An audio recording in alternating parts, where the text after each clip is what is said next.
لو انت داخل السايبر سيكيورتي علشان الفلوس، فهو كله داخل السايبر سيكيورتي عشان الفلوس، بس لو انت داخل عشان الفلوس اطلع بره.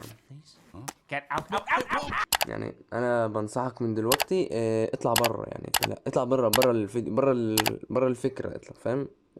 انك المجال ده محتاج صبر، طولة بال، ومحتاج تعمل وتطور من نفسك. انت اصلا في ناس طلعت من الفيديو اول ما أنا اتكلمت ببطء، يعني الموضوع باين لك قد ايه الناس مش عندها استعداد انها تعمل الحاجات دي.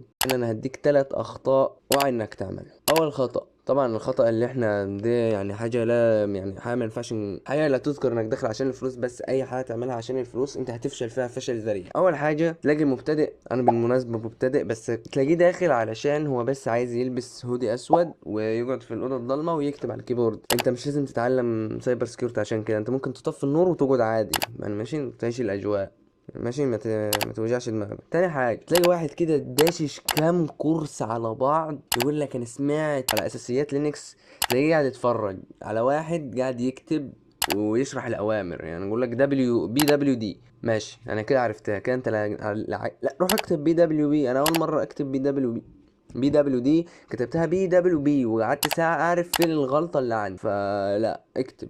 تالت حاجه، ما تتعلمش الادوات. طبعا بقى انت لو في حد، لو انت فاهم شويه في السايبر سكيورتي ودخلت في الفيديو ده، فانت زمانك بتشتم فيا. لا انا اقصد ما تتعلمهاش، افهمها. يعني ليه تستخدم ان ماب؟ يعني مثلا في ادوات كتير بتعمل نفس مهمه ان ماب. اشمعنى ان ماب هي المشهوره؟